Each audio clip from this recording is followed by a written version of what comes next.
Hey folks, it's Jeremy. You're listening to Blammo, and I am recording this from Chicago in an airport lounge phone booth, to be exact. Oh yeah, there's people walking around outside. It's some weird guy just looked at me. Whatever. It's the whole try and record as close to the episode drop move, but I will say it is probably not always the best move when you are on the road. But whatever. Chicago is cold. It's very cold. I was out here doing some work.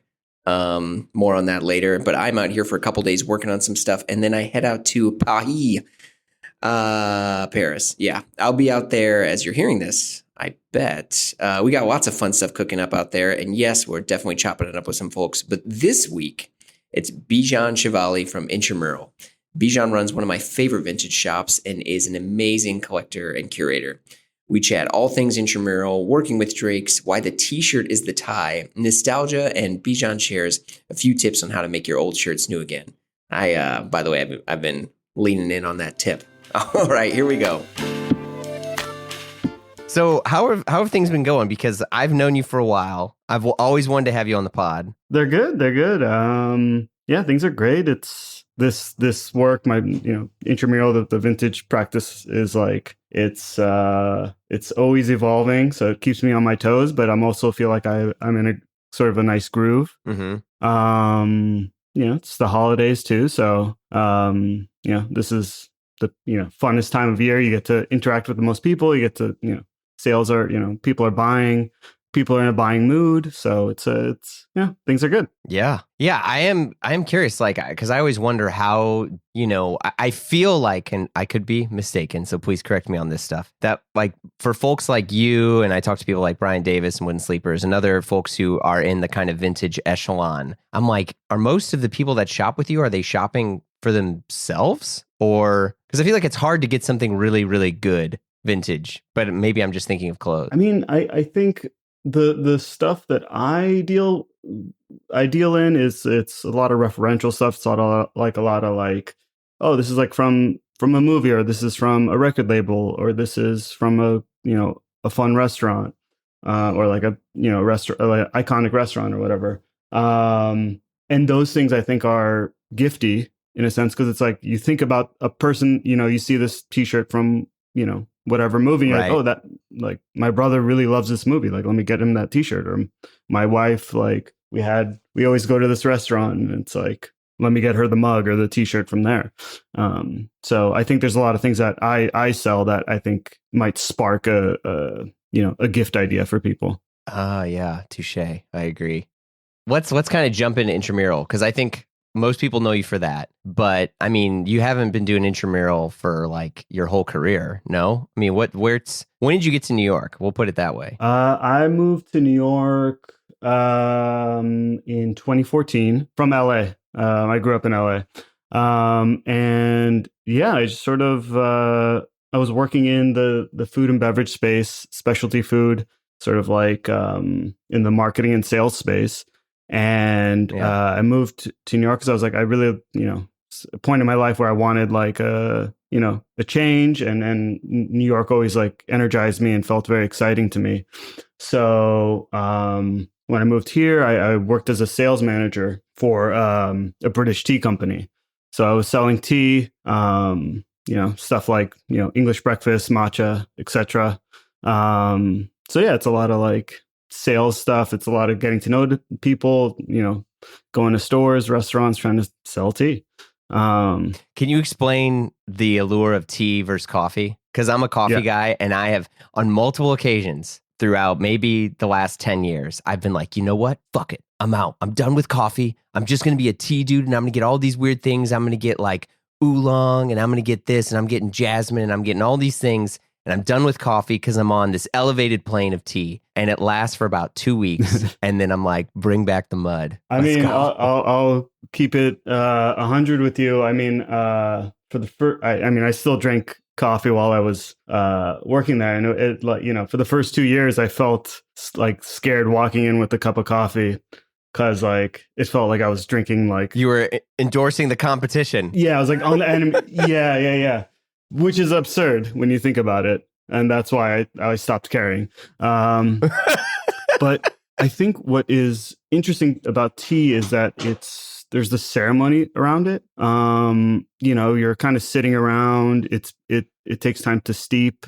Something like a matcha is a great example of the ceremony, and like there's like a rich history around it of like it's almost like wine, where it's like there's all these varietals and there's all these like aging, and you gotta if you want to get really deep into it and like nerd out, you could. Right. So I think that's what's really interesting about tea, and it's kind of like less intense than coffee, I would say. Like you can kind of just drink it, all day, not all day, but like I grew up in an Iranian household, so I was surrounded by, my parents drink tea all the time, literally like all day long. So it was very familiar in that sense as well. Yeah, I still want to do tea. So if people are listening to this and they want to hit me with all the tea recs, I'll do it. And I even got the diffuser. I got the little thing where it's like I'm going to put it in this jar, and then it's a clear thing. Yeah. And then I'm pouring the hot water in there, and I'm sitting, I'm observing the steeping. Yeah. And then I'm like, fuck it, I can't. I'm too impatient. No, I mean, it's like, maybe you should do it again to teach yourself some, an exercise in patience, and sort of, it allows you to have a moment for yourself. How, are you good at moments for yourself? I used to be, but it's running a business. It always feels like you have to do something, or something needs to be done. So, a lot of the mental headspace and like energy goes towards that, but I definitely try to. Yeah, I appreciate the honesty, because I too have done that, where it's like I'm on my phone. First thing, I grab my phone first thing in the morning, like an idiot, and I'm like, I'm the person that I get messages from people on the other side of the world who messaged it to me at their local time, and I see it, and I'm like, I got to respond to that. But then I get up and I get showered and I do all the things, and then I forget about it. And I'm not good at this. And then the stretching, I did the stretching and the working out in the morning and all these things. Yeah. In the morning, I'm trying to do all the shit. I'm trying to be Mr. Productive, because I'm stuck here. It's winter, are you doing the same? Or are you just kind of like, I'm just giving in to reality? I always say that I want to be a morning, like workout guy. But then, I'm always like, I'll just like do it around lunchtime. Like, I have a very flexible schedule, so I'll just like do it at lunch. So that's kind of the way I convince myself not to do it. And then a lot of the times it's like, all right, now, I'm actually hungry now for lunch. I'm going to have a bowl of cereal, and then, now I can't work out. So then now I wait till. You just ate. Sorry, man. It's a vicious cycle. You get back on the hamster wheel. I know. So you're slinging tea, and when does the pivot come, when you're like, okay, man, I think I'm out of this?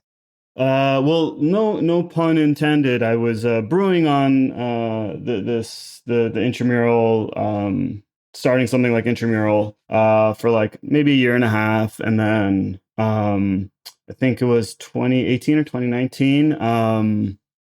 The company restructured. I lost my job.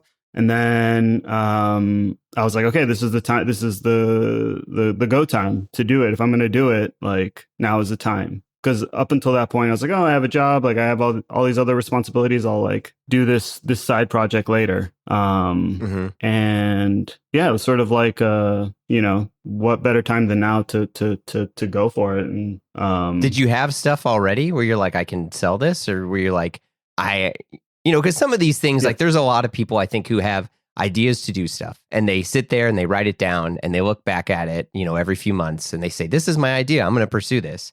But then there's other people who are just like, fuck it, I'm going to build the plane in the air. I think a lot of vintage dealers, or maybe I won't say that, but like me, I started by, a lot of the product that I was selling was my own stuff that I, collected, or, and then started to add more stuff. But, that's a good place to start, instead of like, okay, I have to buy all this stuff to make a store. Right. And I mean, this building the plane in the air notion you said was like, that's kind of like what I learned, like, when I started, I was like, okay, like, you get hung up on the name, and it's like, oh, this is so hard. Like, I'm going to be stuck with this for life. And, it better be good. And then, like, I sort of realized, I was like, social media, like, information is so fast that it doesn't matter. I could let me just like pick a name, It ended up being Intramural, and then it just stuck. And I was like, well, like I like this name, but I'm not like I'm, what else could it be? Like, I don't know.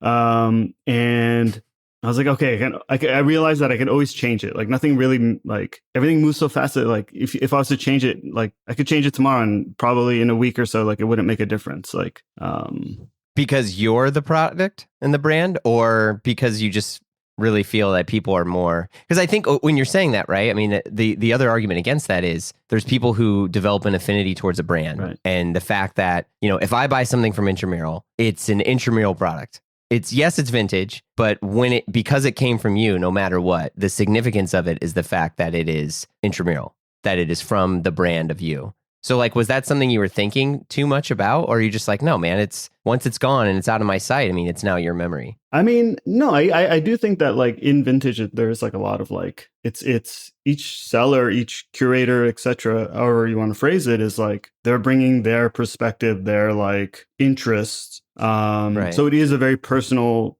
thing. So yes, in a sense, it would be like, I never thought about myself as the product, but yeah, I guess, the reality is, it is like I'm putting a bit of myself out there in the products I'm selling.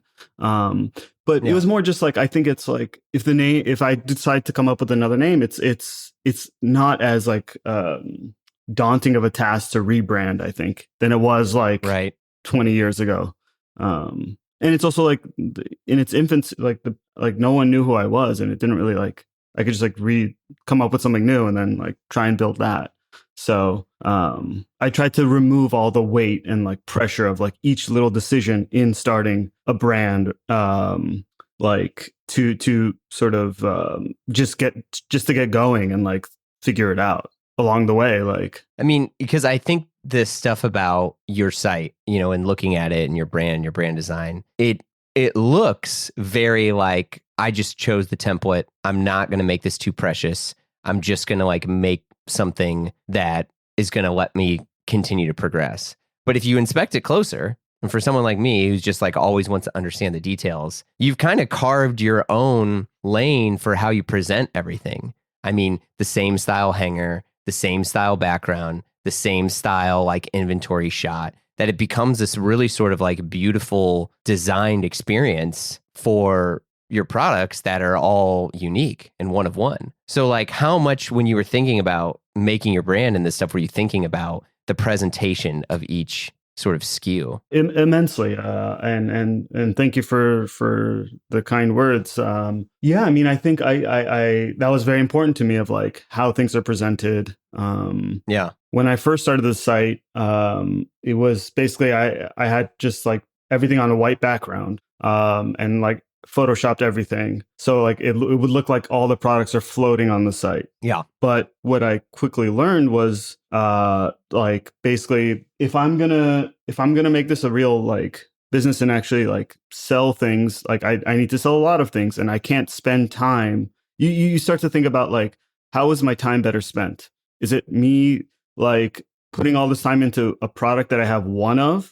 It's not like not like it's a multi-brand store where I have like or like a brand where I have like hundreds of this one item, where it's worth the time to make it look really nice, and photoshopped and like all that, hire models, all that. But this is, if I want it to look uniform, but I also like need to limit how much energy I'm putting into each like photo, because the time is better spent sourcing. The time is better like posting, doing the emails, like so that's like a sort of a lesson I learned pretty quickly. It's like, yeah, I could be precious about it. Same thing with the name.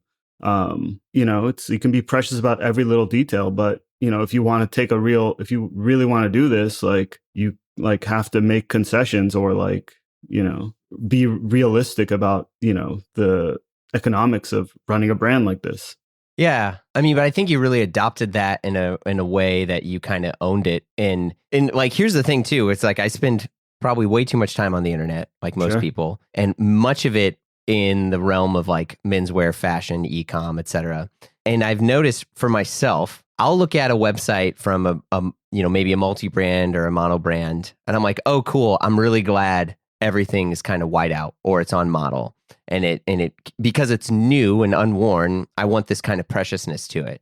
But for stuff like yours, I'm not gonna lie, if it was being shown the same way as what you had said earlier, where it's like all white out, it looks sort of, because it has life that was imbued in it already, having it on the hanger, having it not like perfectly sort of pressed, showing like a wrinkle, showing that life still exists on it, I think is way more important now. Because it's like, if Sure. you had it all white out, I'd be like, I don't know. Is that Sunday afternoon shirt really cool? Well, yeah. Then the other reality is like, if I did that, then every T-shirt would be like, $700, and like no one's gonna buy that. They're not worth $700. This is a way that I can keep it like a fair price. Yeah. But it's great. I mean, I really like the fact that your stuff looks more alive than, and I think this is the thing that people don't get, and where even maybe someone listening to this is like, what are you trying to say? It's like, to do vintage and to sell things digitally is just insanely hard. And you have to get every single detail right. Like I talk, Brian Davis from Wooden Sleepers is one of my best friends, and we'll chat about this stuff all the time. And it's like, you really have to create your own experience separate from the product itself. And I think Intramural is one of the few brands that I think does that, and does that really, really well, and it's so hard, because even then I'm looking on the site where it's like, your site's also a Tumblr. You know what I mean? It's got this sort of like mood board feel that I can just keep scrolling through products and looking at things, and there's enough detail. And yes, you post measurements for folks who are going to ask, so you can like spend time on it versus just purchase. Yeah. And, I wanted to have a website that you can just go on and you can kind of explore and figure it out. It's not, for me also, like, I don't need my shop. I don't shop too much online, but like, I don't want like a super complicated website where it's like, you go on there and then there's a photo and then it's like scrolling left and right. And then all this, like, I want you to just like go on the website and then it's like there, and then you can like go on the left and it has the different categories. So you start doing Intramural, and I think for a lot of people, you really popped on the scene when you started the Drake's Shop and Shop. How did that happen? Did Michael just like DM you or what? So this is when Brandon Mahler was at Drake's. Shout out, Brandon. Yeah, my guy. Yep. Yeah, he reached out, and he's a good friend now, and like it just sort of was like, hey, like I think we should do something together. Like, I think you can bring like a nice like bring something refreshing to Drake's. So, my approach to that was like, okay, you're selling this like, exquisitely tailored clothing and like these kind of like high-end outerwear pieces. What's something that like can be a different way of wearing these? And it's like, I love wearing, vintage t-shirts with a suit. Like, right. It's not getting in the way of like what you guys do. It's bringing something new, and then, being presented at Drake's, like it brings a new customer to me, and like, that's like a perfect collaboration. Yeah. So how did that work? Did they you brought your stuff in there, started selling it? Yeah. I mean, because I know there was a party. Yeah. So we did, I think we did like a week long pop-up, or we did a few engagements where like one was like a weekend and then one was like a week. So yeah, I brought my stuff in and then just set it up in their system, the different SKUs I had. And then they just like, sold it there. Yeah. Yeah, we did like a little like install, like they had this little stage. Yeah, it was really beautiful. Thank you. I mean, how everything was, like set up and installed and laid out. I mean, it was more of an art experience for me, Thanks. I mean, it's cool. What makes something like an Intramural product versus not? Because I mean, you look at a lot of the stuff on your site, a lot of t-shirts, there's not really like a bunch of suits, but you do have things that are, like the John Malkovich fucking name tag. Like what qualifies versus something that doesn't? So, well, I think the stuff that really I get excited about is these products that are like mashups of different interests. Because, for example, like the stuff I love is like, it's a tennis shirt, but then there's also like a beautiful artwork on it. Or it's like referencing like, an iconic photo. And it's like if you're into photography, you're into art, but you're also into tennis, like that's like a perfect item for you. And it's like, oh wow, like I love all of these things. Like, no one is a singular everyone contains multitudes and different interests, and that's the stuff that gets me excited. Like, so like, for example, I have this Apple computers. They did like that clothing line in the 80s. I got an apron from there. And it's like an official Apple computers. Like, how'd you find it? I mean, you don't have to reveal everything, but you just no, I just got it at like a flea market that this guy sells like, kitchen stuff. Sick.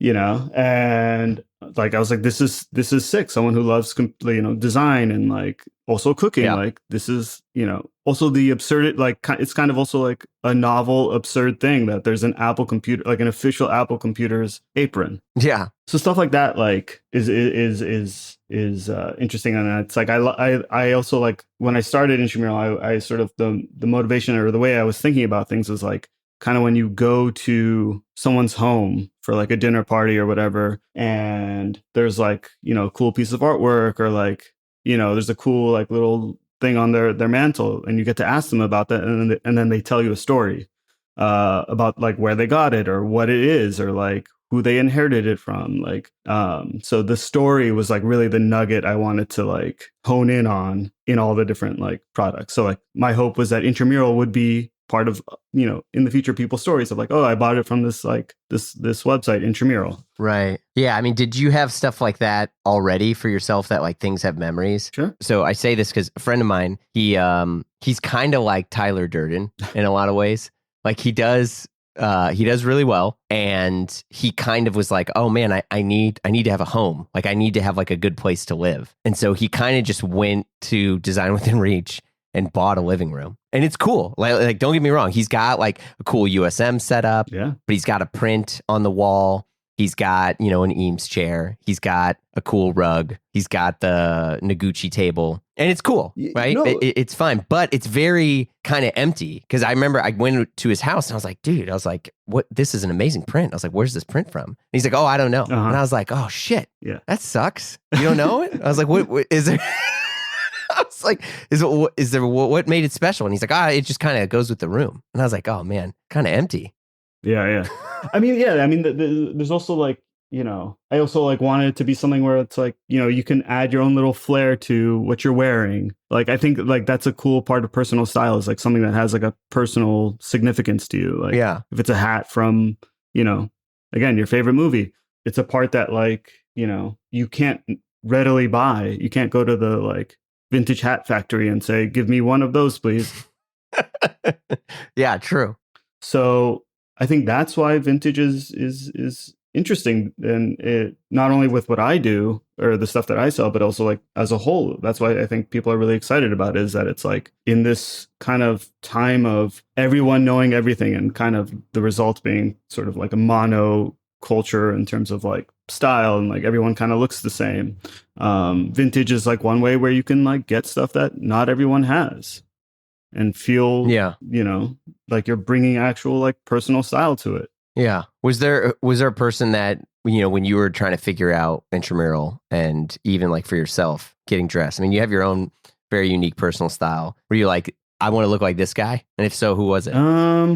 I think basically like my style is like kind of uniform. Where it's just like I kind of want to wear a t-shirt from something that I like, and then like like a light jacket, and then usually I'll wear just jeans and then some Doc Martens or something.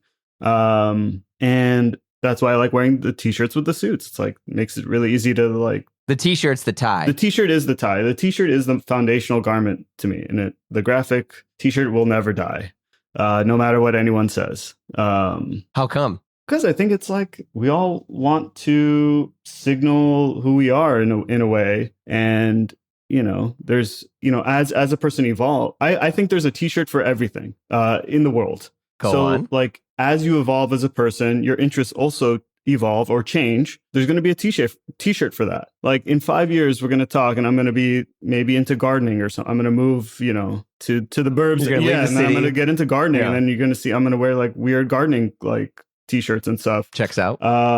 Yeah. And like if you look at like like a vintage seller's like Instagram, you could see their interest. You should be able to track their interest chronologically if they are like selling what they like are interested in, which is my theory. Oh, now we're talking. I think you're absolutely right, because I think a lot of people, and similar, Intramural is like this too. There was good stuff when it launched. This is no slight. There was good stuff, but I feel like now Intramural is very focused. Even though you have categories on your site that's like Ralph Lauren, Supreme, whatever, all the products still complement each other, even though they're entirely unique. And I think that's something that as a person who loves art and design, but always wants to understand things deeper, I'm like, what is the connection? And I think, yeah, it's just you. Well, everything, is sort of connected in, I think in different ways for different people, but like, yeah, I think everything is connected. Or there's that Eames phrase of like, quote of like, everything eventually connects. And I think that's true of like, you're going to be into different things at different times. And then like, you're also going to get nostalgic for something. And it's like, oh man, like I want to, mug from that diner I always went to with, my family.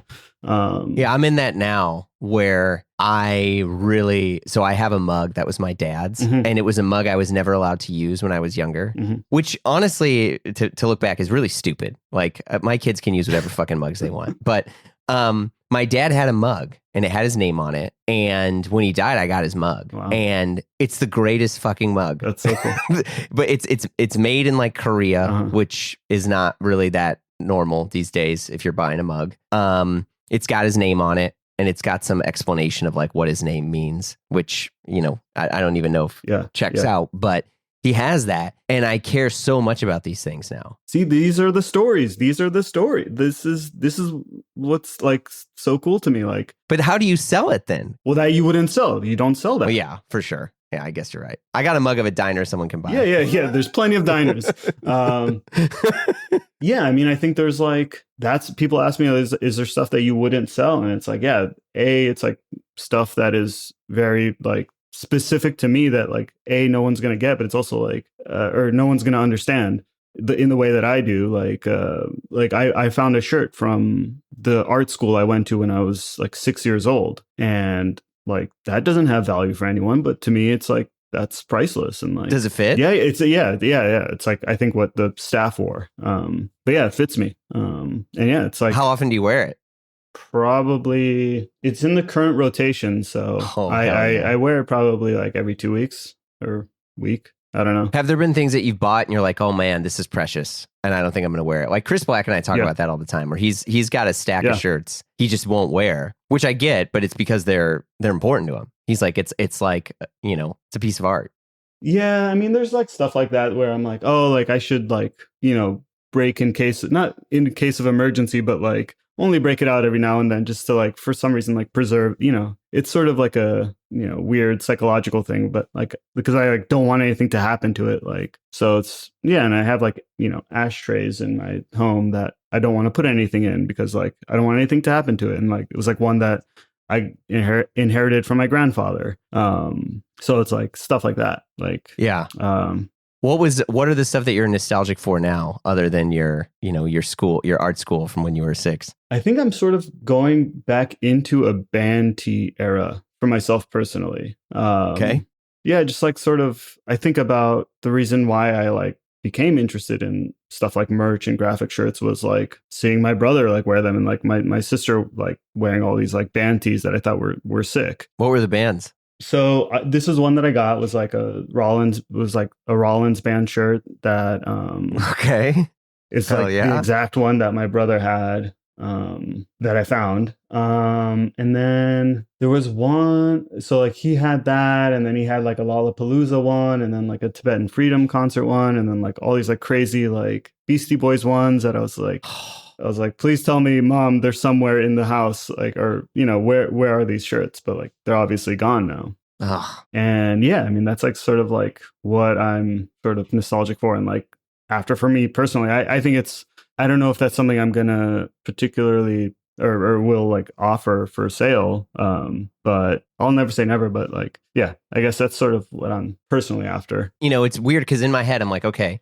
what were there shirts from, say, 2000 or 2004, right? Because what vintage for some folks is it's 20 years old. Right. So right now we're recording this. It's 2025. So are there, shirts from 2005 that are out there that I want to wear? And like, for me, like, no. 2005. It has to be from a time in my life. But like, what is the music from 2005 that I don't listen to? Arcade Fire? Those guys are fucking canceled. Like, Okay, yeah. So it's not quite 2005, Okay. but there's a shirt I really want to get. I've seen a few pop up on eBay, but it's like the Hot 97 Summer Jam 2001 Oh yeah. t-shirt, and that like for me is like that was when Jay-Z dropped the like the big moment of the rap beef with Nas and Mobb Deep and had him on the Summer Jam screen. So like that t-shirt represents that moment for me. Obviously I grew up, I didn't go there, but like it represents that for me, if that makes sense. Sort of like an after the fact nostalgia, like if that makes sense. Yeah. It's like, you see someone now where I saw a guy, and I don't know if he was wearing it like to be cool or maybe he wasn't cool, but he had a shirt from the first Avatar movie, with the papyrus on it. That's kind of sick. I'm into it. You're into it? And I was like, that's fucking whack. Because at that time, I mean, and look, I will never actually criticize someone's style. I want to be clear about that. But like every time I see someone's stuff, I'm like, oh, would I wear that? And I'm like, dude, I don't want the papyrus font. Like, I don't want that shit on me. But it's like, I think for me, and I'm kind of curious about this more for you, like there's a certain time, an era of nostalgia that I want to mine, that I'm like, okay, the 80s, the 90s, that's fair game. Yeah. But once we hit 2000 and after, it's like I bought a Paul McCartney shirt because I collect tons of Paul McCartney shirts. And he's old on the shirt. He looks fucking old. And I'm like, well, you can't wear, he's got to be young. It's got to be Macca in America. What year is that from? It's 2002. But he looks, I see. The good Macca is 90s, 80s, 90s if you're buying a Macca shirt. Good luck finding a Wings shirt because that's from the 70s and that's like a $600 shirt. And it's gonna fit weird. I don't know. You really got me on this 2005. Yeah, right. I mean, the biggest movies of 2005 was Mr. and Mrs. Smith, Star Wars Episode 3, Wedding Crashers, Madagascar, Sahara, which is a bomb of a film, and Pride and Prejudice with Keira Knightley. Kind of a weird time. Yeah. I don't. I mean, I guess. Yeah. No, I don't know of those. None of those I think would be maybe Wedding Crashers. Kind of a problematic movie. In it is now. Yeah, I was gonna say, have you watched those recently? No, I did on a plane. But music, we got Gwen Stefani's Hollaback Girl, Kelly Clarkson's Since You've Been Gone, Mariah Carey's We Belong Together. Those are things that I'm like, yeah, I'd put that on a shirt. Mariah Carey, yep. I mean that holds up. A Janet Jackson shirt, a Velvet Rope Janet Jackson shirt. That's a great shirt. Yeah. Yeah, incredible. But anyway, I don't know. I think about that stuff a lot because especially for people that are around our age, you tell someone that's, sure, maybe my kids are going to want to wear a shirt from 2005. Right. Way to go. Grab the Avatar shirt, homie. But for me, it's like, it's got to be like Crosby, Stills and Nash or Kiss or something. The Departed was 2006. Oh, okay. The Departed. They got some good merch. Up. Yeah, there is some good merch. Do you think that the era of good merch is over? No, merch is always gonna. It's always gonna be good. But like an iPhone 5 case from a movie, I mean, that doesn't translate. No one's gonna have that phone anymore. This is why T-shirts will never die. It can exist forever. iPhones change shape all the time. Who knows what phones are gonna be shaped like in 10 years? The human body is going to be shaped the same, and you're going to need to wear a shirt. So T-shirts. That's true. And hats. Yeah. And hats. What about art? What's your take on collecting art? Super cool. If that's a... I mean, you sell, you have like some books and stuff that you've sold and stickers and postcards and things like that on there. Do you often search for that, or is there, what are the characteristics of things like that kind of like click in your mind? I think something like a book, I think I like when it's like a narrow kind of like subject matter. Mm-hmm. Like if it's like a photography book about like one specific type of thing, like that's always interesting to me. And, you know, I think with art, like, I think it goes back, all of this goes back to like you know, being able to tell a story about it. Like, you know, it could cost $20 or something, but if you can be like, oh yeah, this was like, you know, I ripped this from, you know, a magazine, like from that was like on my wall, like as a kid. And it was like the last remaining thing before my parents changed it into like a Peloton room. And like, I used to love, you know, Madagascar, the movie, like, you know, That's 2005. 2005.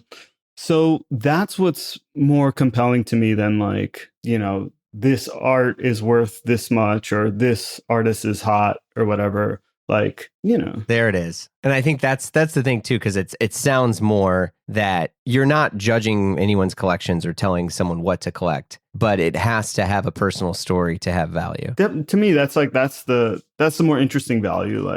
Like I'm not particularly moved by being like, oh yeah, I sold this shirt for like $2,000. It's crazy. Like it's, you know, it was like a couple years ago, there was that Aladdin t-shirt that was like, I don't know, thousands of dollars, but it's like a stupid shirt. It's like not a good shirt. Who would wear that? You would look goofy. So like, I don't know. I think it's yeah, you're right. You're absolutely right. Like it's not cool because it's worth 6,000, and it's not cool. It's certainly not cool because of the way it looks. Aladdin is not that cool. Like, I don't know, or I don't think it's cool. I guess I won't say that it's Bijan. It's okay. You can say that something's not cool. No one's coming after you here. I don't want Disney Corp to come at me and no, I mean, I think also your personal opinion is far more valid and important. Like some of those movies now I'll turn on for my kids and I'm like, oh, this is a movie I watched when I was younger. And, you know, I was watching The Lion King, which for many people is this like Hall of Fame film. It's one of the biggest Disney movies that's like of the modern era of, you know, that's other than say like Toy Story and stuff, but that wasn't Disney. And it is kind of a fucked up movie, you know? And I was telling my daughter and she's like, so wait, so the brother was like, didn't like his brother, so he killed him? And I was like, no.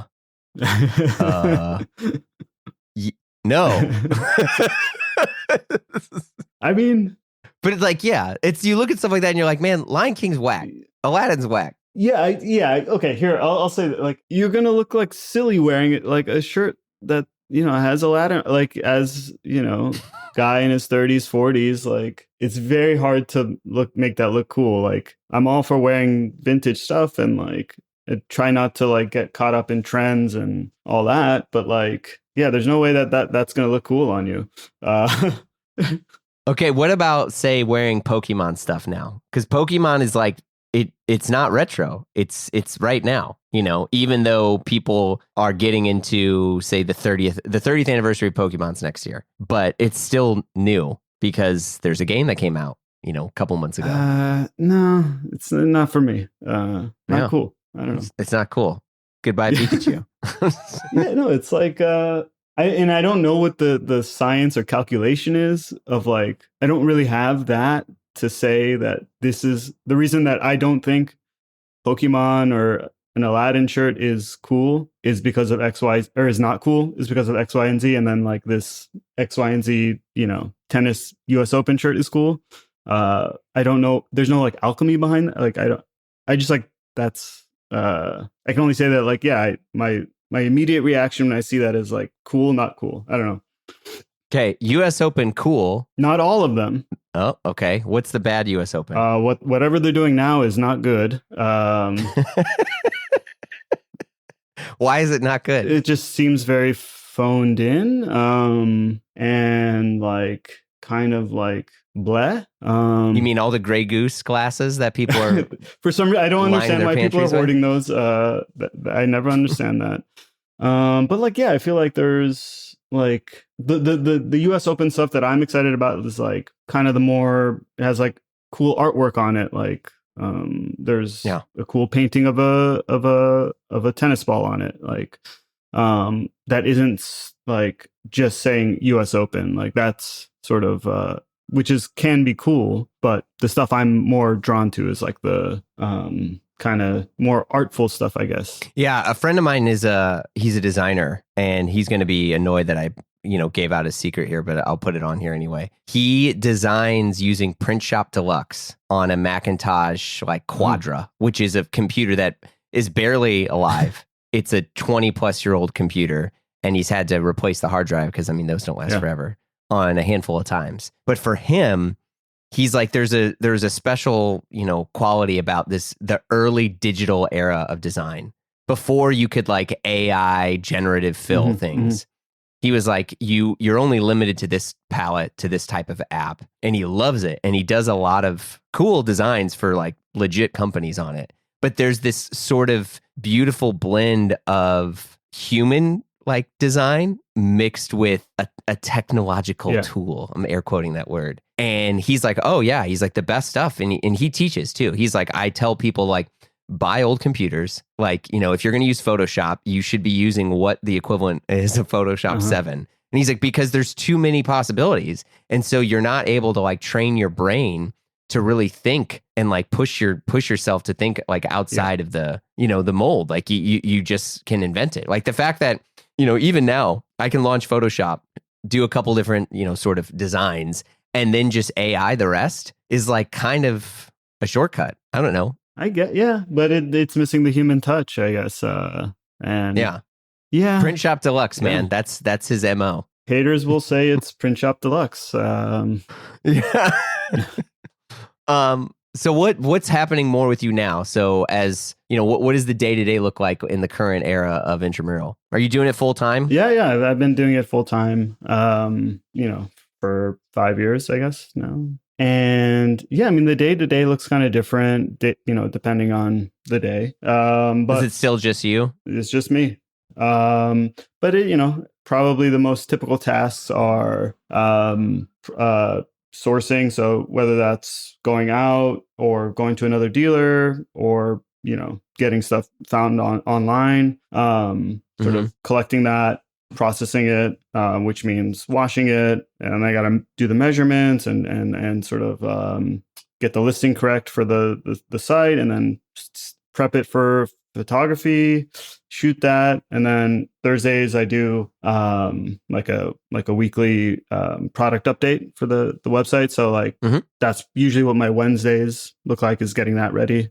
And that's like the typical, the typical day. And then if I'm doing an event, then it's prepping for that, or, being at the actual event, or, setting up or styling or setting up the display. But what, as your, as the brand grows, which it has, do you see yourself like hiring staff, doing more things, or do you feel that because the brand's so intertwined with you personally that it almost will lose its luster? No, I think definitely I want to have some people, bring some people on, and I think that I could use a hand, like in terms of like the prep stuff and sort of the getting stuff listed on the site and all that. And I think that's definitely something I want to explore and do in the new year. And then sort of like look into having a showroom space where it's like you can come shop, do appointments, do meetings, etc. And sort of like have that be a new home base in the new year. Yeah. Here's a strange question, but very serious. How do you get your white shirts so white? OxyClean. Just OxyClean? Bullshit. Nope. What do you? No. You got to be doing something else. Do you soak it? Soak for how long? It depends. Sometimes it's a day, maybe a couple days. Usually a day, and maybe it's a couple times. Yeah. Oh, yeah. I don't know how to get my white shirts white, and I don't wear like aluminum deodorant stuff. It's not, but you get some old shirts. I buy some old shirts. They're all whack. Yeah, no, the OxyClean. It's a sponsor the shop. OxyClean. Big fans here. But yeah, no, I use a lot of OxyClean. What's the current sort of art exhibit schedule for you? Well, where are you going? Where are you looking at stuff to get inspired? Have you hit up the new Frick? I have. I went there recently. Very cool. I was able to sneak in one photo before the guard got upset with me. Why don't they let people shoot photos in there? I don't get it. I don't know. Yeah, I don't understand it either. Probably my favorite museum is the Barnes Foundation in Philadelphia. I just really like the way that I mean, the art collection is amazing, and then the way that it's all it's not quite merchandise, but the way it's displayed, I guess, merchandise is obviously the wrong word, but I don't know how else to say it. Yeah. Curated. Yeah, it's just like I don't know, I feel really drawn to the way that everything is put up there. And I'm always like discovering something new when I'm there. There's a textile show in New York that I want to check out. I hope it's I just read about it the other day. I hope it's still running. It's I forget the name of it, but it's at the Steve Powers Gallery. But it's a lot of art around textiles. So that one looks cool. Nice. Yeah, Anselm Kiefer has this incredible exhibit right now at the St. Louis Art Museum. Cool. And it's insane. I've never been like a huge Kiefer dude, because the art, like his art is very, he uses a lot of different mediums. There's like a freaking piece of wood that's hanging from a mural, and he's, layering on 600 things of paint and stuff. I mean, it's very beautiful, but like I'm more of a kind of a hopper guy, I like stuff like that versus these. And I keep, and also the size and scale of the Kiefer exhibit, it's like 20, 30 feet tall, some of these pieces. I mean, they're just gargantuan. And I was like, I was like, it'd be sweet. I was like, I could get a Kiefer shirt at the gift shop. And no Kiefer shirts, nothing. Really? They had a little poster and a tiny book. And I went there and I was like, do you have any like t-shirts? And she was like, no. And I was like, why didn't anyone make a Kiefer shirt? And she's like, no one's going to buy them. And I was like, I'll buy like 10. And she's like, well, make one yourself. When you got home, let me ask you this: did you go on eBay or and try and? I did, because there's been Kiefer's he's German.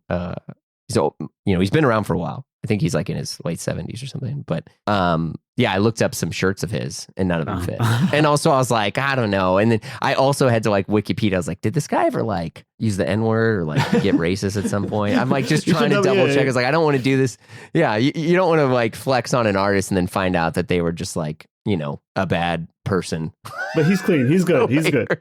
Okay. He's good. Okay. Kiefer's fine for folks who are, but anyway, I mean, it was interesting to me that the museum, they're like, we didn't make a shirt. They're like, there's a book. And I'm like, I don't want the fucking book. Why not? I want the shirt. Because the shirt tells people I went. You're not coming in my house. I'm not inviting you in my house with the Kiefer book. Rude. I was going to invite you to my home next time you're here. But okay. You're welcome to my house. Okay. Great. I'm talking about some rando. Oh, yeah. No, you're welcome. I would not. No. I'm talking about walking around on the street. Right. You should carry the book around. The performative mail. Yeah, I thought about that. Yeah, I did that once when I carried Franny and Zooey in my M65 jacket while I walked around New York City. Oh yeah, and read it twice.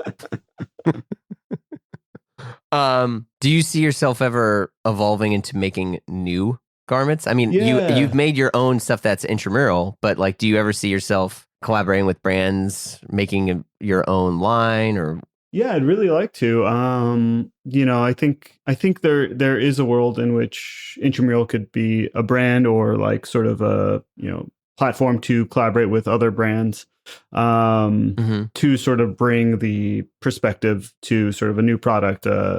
So I mean, I think about it a lot of like, what I would want to do in that capacity as a brand that's creating new products is sort of try to hone in on what is the sort of why people are interested in Intramural, and what does Intramural represent to people. Like if I could sort of condense and sort of think about what all the vintage products are that I offer, like what do they all have in common, and that would be the direction of the brand. Because like I don't want to like basically just I don't want to copy like an old design and do like the like a bootleg type thing. I would want to sort of evoke these old designs, I guess, and reference them. I've been thinking about it a lot, to be honest. But hopefully next year. Yeah. So imaginary scenario, you wake up and you just received a 7-figure deposit in your bank account that is specifically used for you to sponsor and make the merch of some type of event, whatever it is. Event, sport, brand, team, you name it, what would you choose? I would want to do the U.S. Open merch because I'm going back to it. I think I could steer it in the right direction. Bring it. He's coming home. Yeah. What? Because earlier when we were talking about the U.S. Open, that's why I'd mentioned that my buddy's print shop thing. Like, I agree. The current U.S. Open merch is a little whack. It's a little stale. But do you think it's also because people care about it so much, or maybe that's just like kind of our circle of friends? Because people be like, man, I got to get a U.S. Open hat. I'm like, no, you don't. I mean, I think it's become this like really big thing. It's like, I went last year and it was like, I thought I was at Coachella on like, it was just like so crazy. So it is like, I think that like it is at its like peak of like popularity. So I think a lot of people are really interested in it. But I think there's so much, like, tennis is a very individual sport, and I feel like there could be there should be merch that makes it like reflects your individuality. Like it's all just like slap on the flaming ball logo and say US Open whatever year, and that's like, I guess, fine. We'll see in 20 years if we, if that's cool. But to me, in the moment, I feel like there could be more to like speak to the different like perspectives people have on tennis that make it feel more individual, as opposed to like everyone wearing this one hat. Yeah. Weirdly, I feel like the Masters, which I'm not a golf guy, has kind of done a decent job on, because I don't know if you've noticed, they don't really change their logo or anything really ever. And it's also, you can only get it on the property. That's cool. I'm not a big like Masters person, but my buddy went to the Masters and he gave me a hat, and I wore the hat once, and my friend was like, "You never went to the Masters?" And I was like, "Yeah, what do you mean?" My friend went, he gave it to me, and he's like, "You can't wear the hat." He's like, you can't wear it. And I was like, "I can fucking wear whatever hat I want." And he was like, "No, man." He's like, "You didn't go." Now he's like, "You either need to lie and say you went, or don't wear the hat anymore." And this friend, did he go? He went. Okay. So I was going to say, he's not like hating for the sake of hating. He has. No, okay. He went. He's a big dog. He found his way down there. But people go to the Masters. Yeah. They go in line. For folks who don't know, the Masters has a merch store, and it just prints money because people go there. They wait in line. They go during like the earlier times. You'll wait in line. You'll buy a bunch of hats. There's no limit to any of the stuff that you get. So people get hats, sweaters, whatever. A lot of the newer stuff is pretty whack because it's like all performance wear stuff. Like I don't want a polyester stretch fit shirt that says Masters on it. And then on the other side of the clubhouse where it's sold is a FedEx depot. So people literally go buy the shit at the Masters, go to the other side, and go there and then pack a big FedEx order and ship it to their house, and then they sell it all on eBay. Oh yeah. That speaks to what merch is sort of supposed to be. It's like you were there. It's like a souvenir from a very specific thing. So I think that is very cool. Now, I think there should be, in this sort of e-com globalized world, there should be some merch for the website that anyone can get, because maybe you can't make it to the event, but then there should be merch that you can only get there. There it is. And I think merch is never going to die. I think merch is cool. And people always want to have souvenirs and signal that they were at a thing. I'm interested in the World Cup merch, what that's going to look like, because that'll be this summer. I got tickets for one of the games. Shit. Cool. Yeah, in Kansas City. We'll see what happens with it. I managed to get tickets. A buddy of mine hit the draw, and so I got them. And I'm really psyched to get the merch, but I'm a little nervous because there's some bad stuff right now. But we'll see. This is just the stuff from Adidas. There's some weird ass looking emoji type animals. Oh no! There's a moose with a soccer ball. Oh no! I don't know who that is. I don't like that. I want the dog from US 94. Do you remember him? Dog. His name was Striker. Oh yeah. It was Striker the dog from the World Cup 94. Yeah.